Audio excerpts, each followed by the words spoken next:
내가 지금 잘 살고 있는 걸까? 새벽 3시 잠이 깨어 천장을 바라보며 문득 이런 생각이 드는 분들이 계십니다. 오늘도 열심히 살았다고 생각했는데 무언가 허전합니다. 자식들 뒷바라지하며 수십 년을 달려왔고 남편 내조하며 집안 살림을 도맡았고 때로는 부모님을 봉양하며 내 한 몸 돌볼 틈도 없이 살아왔는데 이 모든 것을 다 내려놓고 나면 나는 누구인가 하는 질문이 가슴 깊은 곳에서 올라옵니다. 혹시 당신도 그런 밤을 보내고 계십니까? 그런데 오늘 이 영상에서 부처님께서 그 질문에 직접 답을 주실 것입니다. 내가 없다면 누가 수행하는가라는 이 하나의 물음 속에 당신의 삶 전체를 가볍게 만들어줄 지혜가 담겨 있습니다. 오늘 이 영상을 끝까지 보시면 지금껏 당신을 짓눌러온 무거운 짐이 왜 생겨났는지, 그리고 어떻게 하면 그것을 내려놓을 수 있는지를 온몸으로 느끼게 되실 것입니다. 불교에서 가장 어렵다고 알려진 가르침, 바로 무아입니다. 나가 없다는 말. 처음 들으면 황당하게 느껴질 수 있습니다. 나는 분명히 여기 있는데 내가 없다니요. 하지만 부처님께서 이 말씀을 하신 이유는 우리를 혼란스럽게 만들려는 것이 아니었습니다. 오히려 우리를 자유롭게 하시려는 것이었습니다. 지금 이 순간 잠시 눈을 감고 생각해 보십시오. 당신이 가장 힘들었던 순간은 언제였습니까? 아마도 대부분은 내가 무시당했다고 느꼈을 때, 내가 손해를 봤다고 느꼈을 때, 내가 사랑받지 못한다고 느꼈을 때였을 것입니다. 그렇습니다. 우리의 고통은 대부분 나라는 것에 지나치게 집착하는 데서 비롯됩니다. 오늘 부처님의 답을 들어보시겠습니까? 왜 우리는 이토록 힘들게 살아가는 것일까요? 현대를 사는 우리에게는 세 가지 잘못된 믿음이 있습니다. 첫 번째 믿음은 나는 변하지 않는 존재라는 것입니다. 50대, 60대, 70대를 살아오신 분들은 아실 것입니다. 30대의 나와 지금의 나는 완전히 다른 사람입니다. 생각도 다르고, 몸도 다르고, 가치관도 다릅니다. 그런데도 우리는 마음 깊은 곳에서 나는 항상 나다라고 굳게 믿습니다. 이 믿음이 바로 집착의 씨앗입니다. 변하는 것을 변하지 않는 것이라고 붙잡으려 하니 손안의 모래처럼 자꾸만 빠져나가고 그것이 고통이 됩니다. 두 번째 믿음은 나의 생각이 곧 진실이라는 것입니다. 혹시 이런 경험이 있으신가요? 며느리가 전화를 늦게 받자 날 무시하는 게 분명해라고 생각한 적이요. 아들이 명절에 오지 못하자 날 버린 것이라고 느낀 적이요. 우리 세대는 특히 이 부분에서 많이 힘드셨을 것입니다. 평생 가족을 위해 모든 것을 희생했는데 돌아오는 반응이 기대에 미치지 못할 때 느끼는 상처가 얼마나 깊은지요. 하지만 부처님께서는 말씀하셨습니다. 그대가 생각하는 것이 전부가 아닐 수 있다. 마음이 만들어낸 이야기에 속지 말라고.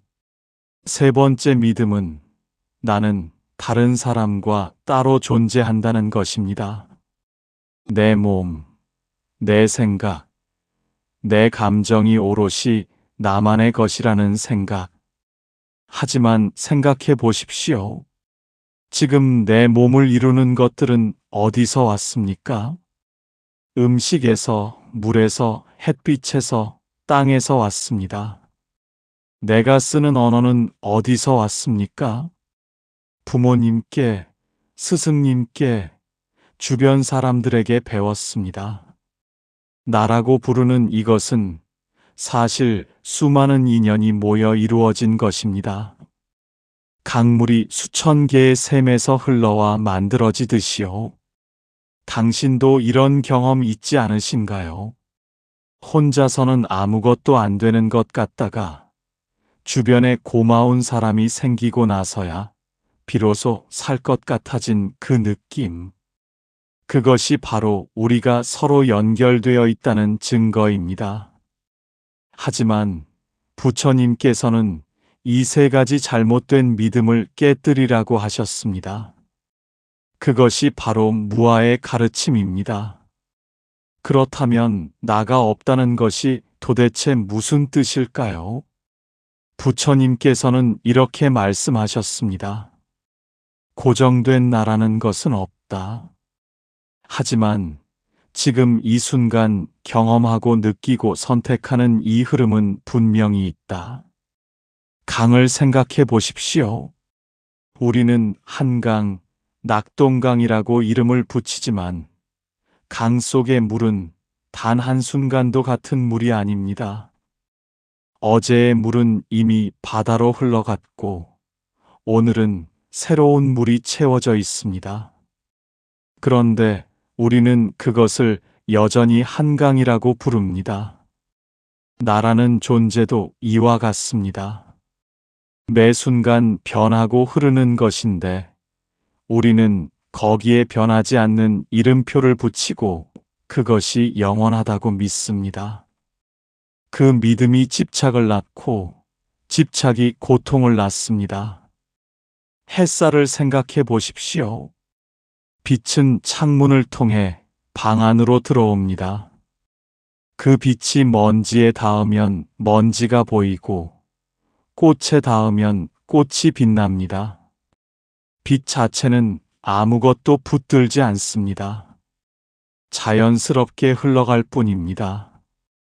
부처님께서 말씀하신 수행이란 바로 그런 것입니다.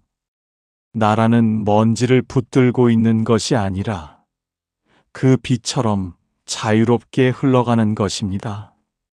씨앗을 생각해 보십시오. 씨앗 안에는 나무가 없습니다. 그런데 조건이 갖추어지면 흙과 물과 햇빛이 만나면 나무가 됩니다.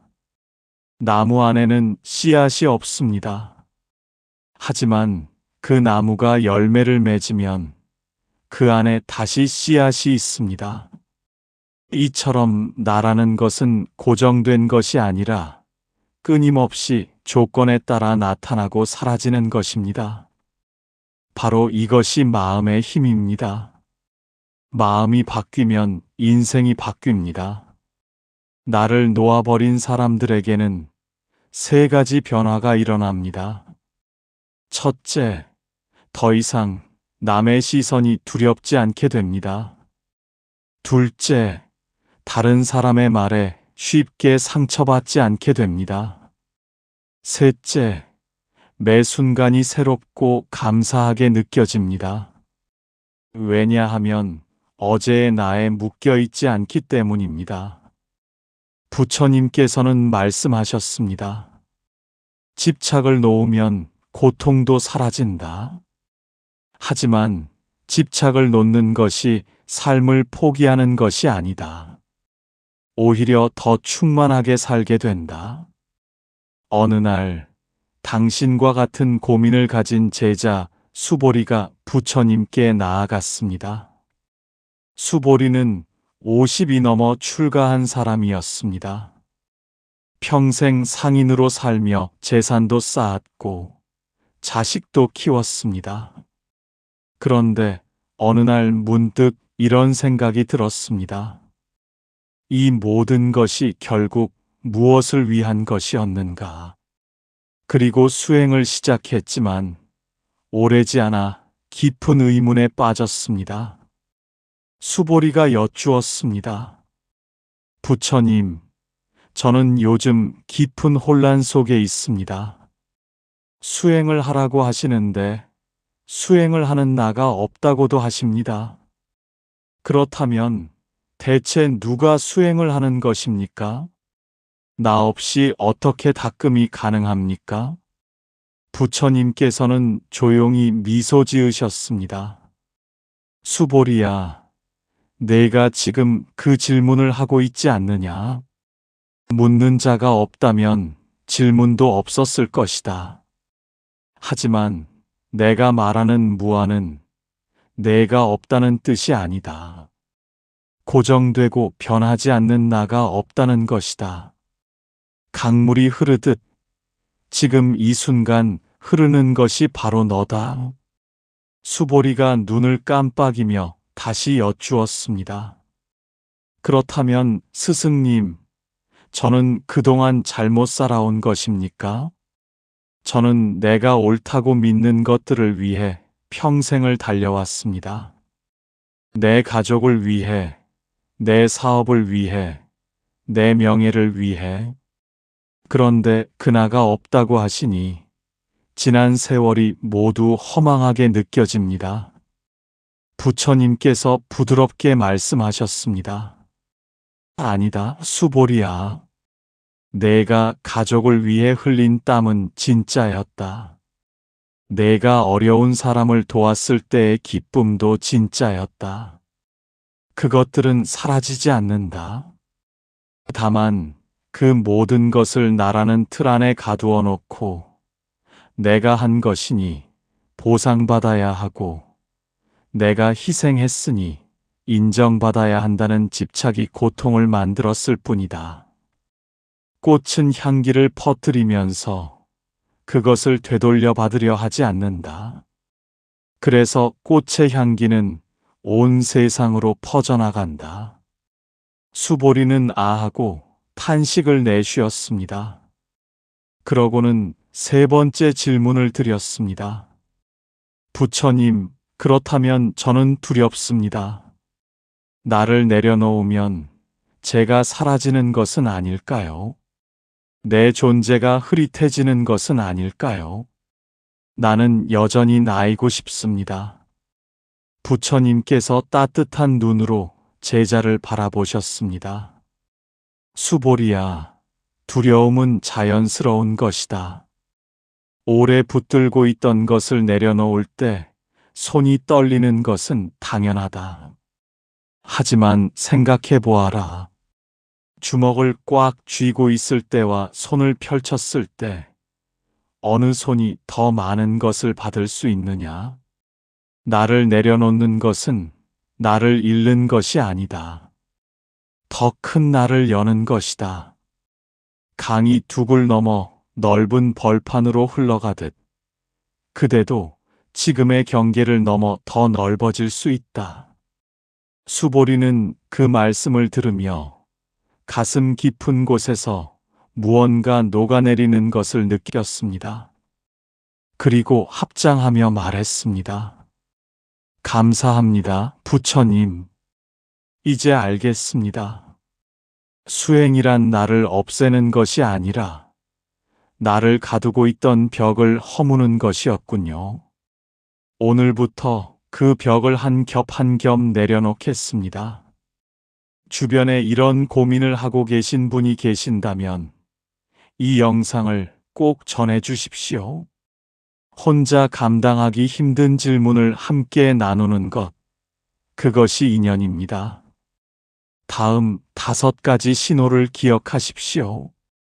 이것은 당신이 무아의 가르침을 삶 속에서 받아들이기 시작했다는 신호입니다. 첫째, 이유 없이 마음이 가벼워지는 순간이 생겨납니다. 어느 날 아침 눈을 떴는데 특별히 좋은 일이 있었던 것도 아닌데 이상하게 기분이 좋은 날이 있으십니까? 평소라면 마음을 짓눌렀을 걱정들이 그날따라 멀리 느껴지고 창밖의 빛이 유난히 따뜻하게 들어오는 것 같고 그냥 숨을 쉬는 것만으로도 감사한 기분이 드는 날. 그것이 바로 첫 번째 신호입니다. 이것이 바로 집착이 잠깐 느슨해졌을 때 찾아오는 자유의 맛입니다. 우리는 평소에 너무 많은 것을 붙들고 삽니다.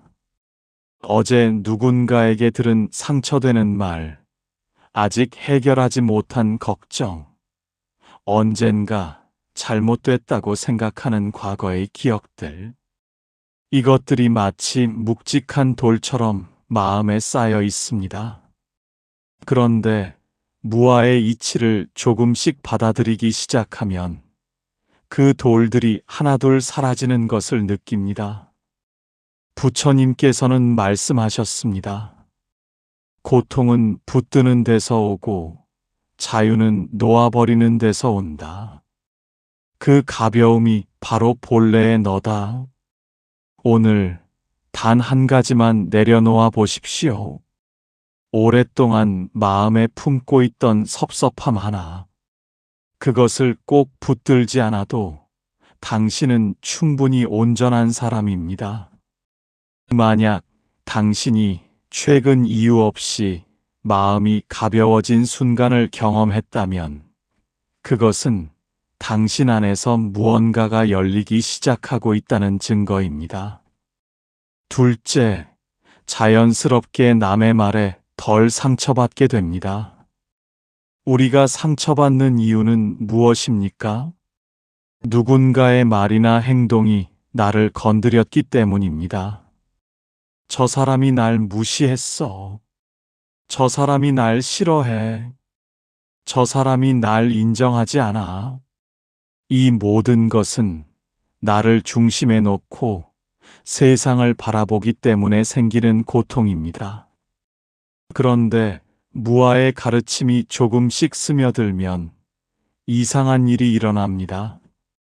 누군가 불친절하게 대해도 저 사람이 지금 힘든가 보다라는 생각이 먼저 오게 됩니다.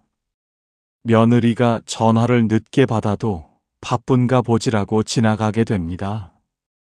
아들이 연락이 없어도 살면서 바쁜 날도 있지라고 넘기게 됩니다. 상처의 빈도가 줄어드는 것입니다. 이것이 냉정해지거나 무감각해지는 것이 아닙니다. 오히려 더 여유롭게 사랑할 수 있게 되는 것입니다. 주먹을 꽉 쥔 손으로는 꽃을 잡으면 꽃이 시들지만 펼쳐진 손 위에 꽃을 올려놓으면 꽃이 오래도록 살아 있습니다. 부처님께서는 말씀하셨습니다. 그대의 마음이 고요해지면 세상의 파도도 그대를 덜 흔든다. 그것은 세상이 변한 것이 아니라 그대가 깊어진 것이다. 만약 당신이 최근 예전보다 남의 말에 덜 흔들리고 있다면 그것은 당신의 마음 깊이가 달라지고 있다는 신호입니다. 오래도록 이 평온함이 당신 곁에 머물기를 바랍니다. 셋째, 어려운 상황에서도 진심으로 괜찮아질 수 있다는 믿음이 생깁니다. 인생을 살다 보면 도저히 감당이 안 될 것 같은 일들이 찾아옵니다. 건강이 나빠졌을 때, 가족 중 누군가가 아플 때, 예상치 못한 상실을 만났을 때, 그 순간 가장 먼저 찾아오는 것은 두려움입니다. 내가 어떻게 하지? 이걸 내가 버텨낼 수 있을까? 그런데 무아의 가르침은 이 순간 놀라운 힘을 발휘합니다. 이것을 감당해야 할 고정된 나가 없다면 지금 이 흐름 속에서 최선을 다하는 것만 남습니다. 결과에 대한 집착을 내려놓고 지금 이 순간 할 수 있는 것을 하는 것. 그것이 진심으로 자신을 믿는 힘입니다. 아침 이슬을 생각해 보십시오. 이슬은 해가 뜨면 사라집니다. 하지만 그 짧은 시간 동안 풀잎 위에 맺혀온 세상을 반짝이게 합니다. 이슬이 나는 곧 사라질 텐데라고 슬퍼하며 맺히지 않는다면 그 아름다운 아침은 없을 것입니다. 우리도 그렇습니다. 언제까지나 있을 것처럼 집착하는 것이 아니라 지금 이 순간 온전히 존재하는 것이 가장 빛나는 삶입니다. 부처님께서는 말씀하셨습니다. 모든 것은 지나간다. 고통도, 두려움도, 슬픔도. 그리고 그 흐름 속에서 변하지 않는 것은 지금 이 순간 깨어있는 마음이다. 만약 당신이 힘든 상황 속에서도 어떻게든 되겠지라는 따뜻한 믿음이 생기기 시작했다면 그것은 무아의 지혜가 당신 안에서 자라고 있다는 신호입니다. 넷째, 내가 아닌 남을 위한 행동이 자연스럽게 늘어납니다. 예전에는 내가 이만큼 했으면 저쪽에서도 이만큼 해야지라는 생각이 있으셨나요? 자식에게, 남편에게, 친구에게 내가 준 만큼 돌아오지 않으면 섭섭하고 억울한 마음이 드는 것. 그것은 자연스러운 마음이지만 그 안에는 내가라는 집착이 들어 있습니다. 그런데 무아의 가르침이 스며들기 시작하면 이상한 일이 일어납니다. 누군가를 도왔을 때 보상을 바라는 마음이 줄어들고 그냥 그 사람이 환하게 웃는 것만으로도 충분하다는 느낌이 드는 것입니다. 자식이 잘 되면 그것이 나의 기쁨이 됩니다. 이웃이 힘들어 보이면 무언가 해주고 싶어집니다. 이유 없이, 보상 없이, 진심으로. 이것을 불교에서는 무연잡이라고 합니다. 조건 없는 사랑. 이것이 가능한 것은 나의 경계가 느슨해졌기 때문입니다. 나와 남의 경계가 흐려지면 남의 기쁨이 나의 기쁨이 되고 남의 아픔이 나의 아픔이 됩니다. 부처님께서는 말씀하셨습니다. 나무가 그늘을 들이우는 것은 그 아래 앉을 사람을 기억하기 때문이 아니다. 다만 자라는 것이 그 본성이기 때문이다. 그대도 선함이 본성이다. 만약 당신이 요즘 누군가를 위해 무언가를 하면서 그전보다 가볍고 기쁜 마음이 든다면 그것은 당신의 본성이 깨어나고 있다는 증거입니다. 오래도록 그 따뜻함을 간직하십시오. 다섯째, 지금 이 순간이 충분하다는 감각이 찾아옵니다. 우리는 늘 어딘가 부족하다고 느끼며 삽니다. 더 많이 가졌다면, 더 건강했다면, 자식이 더 잘해줬다면, 그때 그 선택을 했더라면, 과거의 후회와 미래의 불안 사이에서 현재는 언제나 지나가 버립니다. 하지만 나를 내려놓기 시작하면 지금 이 순간이 얼마나 충만한지가 보이기 시작합니다. 따뜻한 밥 한 그릇. 이 영상을 함께 보고 있는 이 시간. 아침에 눈을 떴을 때 들려오는 새소리. 이것들이 작은 것이 아닙니다. 이것들이 바로 삶입니다. 샘물을 생각해 보십시오. 샘물은 바다가 되려고 하지 않습니다. 지금 이 자리에서 맑게 솟아오르는 것만으로 충분합니다. 그 맑음이 우물을 채우고 냇가를 흐르고 결국 강이 됩니다. 당신도 지금 이 자리에서 충분합니다. 부처님께서는 말씀하셨습니다. 깨달음은 먼 곳에 있지 않다. 지금 이 순간 온전히 깨어 있는 것, 그것이 이미 깨달음의 문 앞에 서 있는 것이다. 만약 당신이 최근 소소한 것들에 감사함을 느끼고 지금 이 순간이 나쁘지 않다는 생각이 든다면 그것은 당신이 이미 무아의 지혜를 살아가고 있다는 가장 아름다운 신호입니다. 주변에 지금 힘드신 분이 계신다면 이 5가지 신호를 꼭 전해 주십시오. 아는 것과 모르는 것 사이의 차이가 때로는 삶을 바꿉니다. 이제 당신의 삶을 돌아보십시오. 오늘 말씀드린 것들이 머릿속에서만 맴도는 지식이 되어서는 안 됩니다. 부처님의 가르침은 삶 속에서 실천될 때 비로소 빛을 발합니다. 3가지 질문을 드리겠습니다. 첫 번째 질문입니다. 지금 떠오르는 얼굴이 있습니까?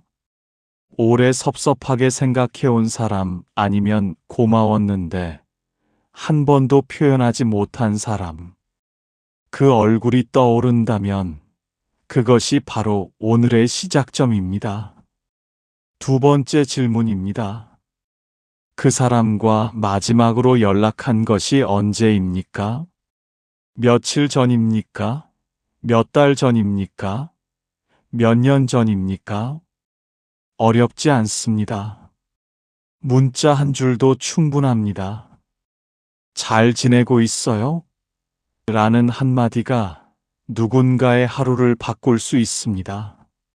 세 번째 질문입니다. 오늘 작은 감사를 표현할 수 있겠습니까? 오늘 밥을 차려주는 사람에게, 혹은 전화 한 통 해주는 사람에게, 아니면 거울 속 자신에게 고마워요. 당신 덕분에 오늘도 살아있어요 라고. 오늘 당장 할 수 있는 3가지를 드립니다. 첫째, 오늘 저녁 자리에 앉아 오늘 하루 고마웠던 것 3가지를 떠올려 보십시오. 아주 작은 것이어도 됩니다. 햇살이 따뜻했던 것, 맛있는 것을 먹은 것, 이 영상을 끝까지 본 것.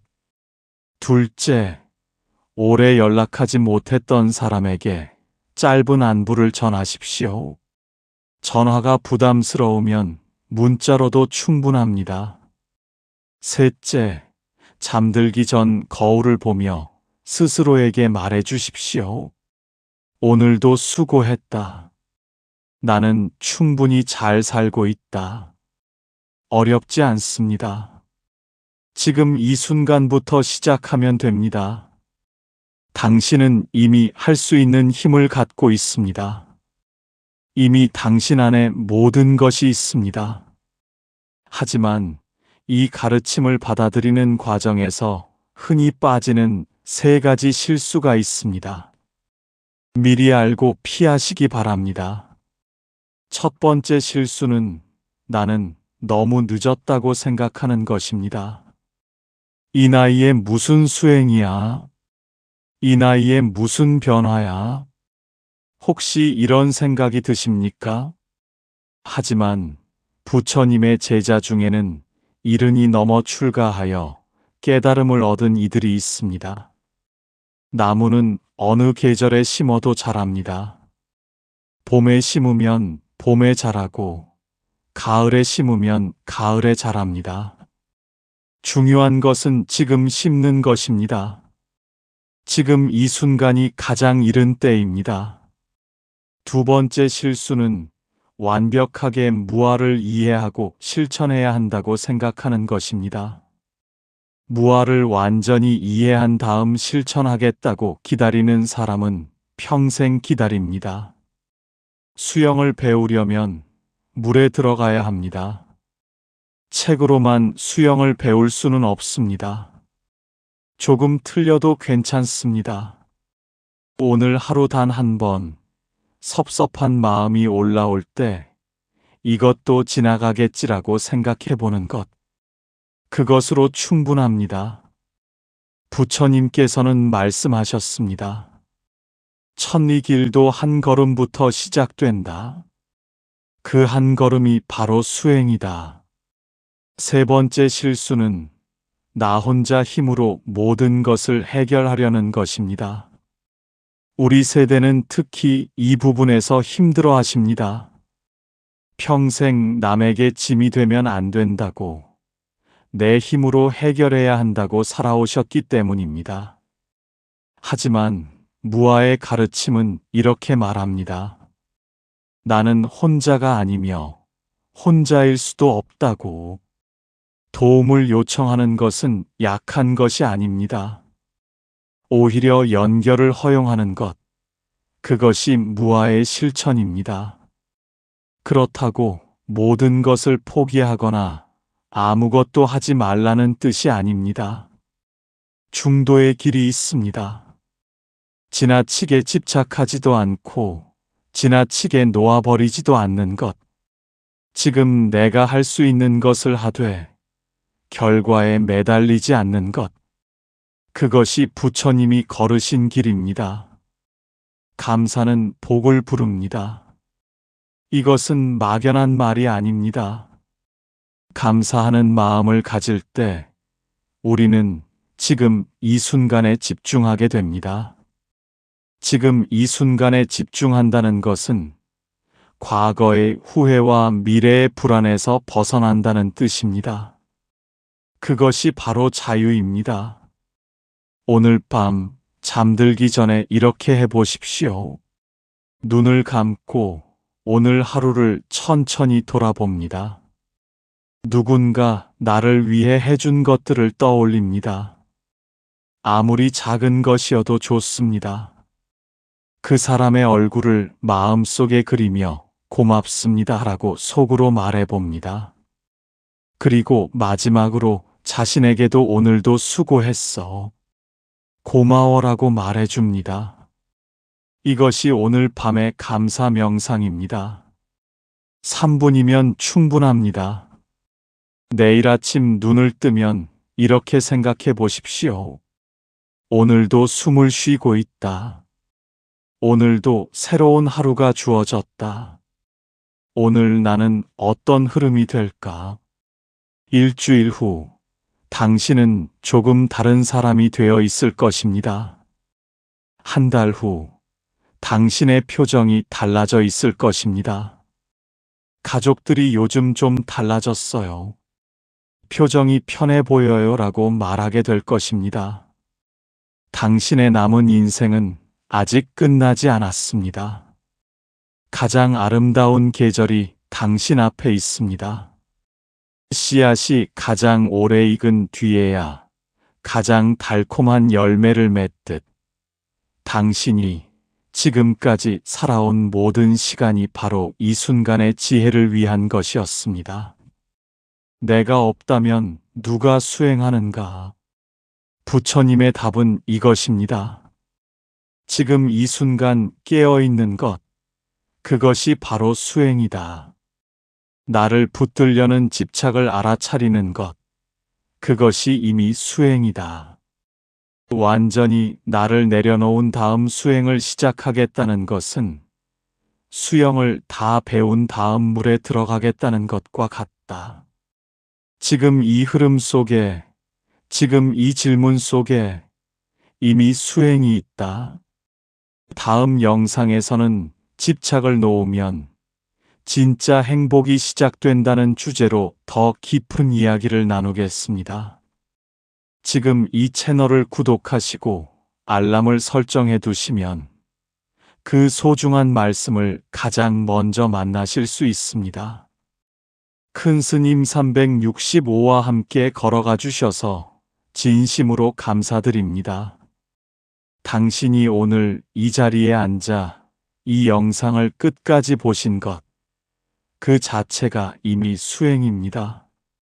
부처님의 지혜가 당신의 남은 생 위에 아침 햇살처럼 고요하고 따뜻하게 내려앉기를 진심으로 기도합니다.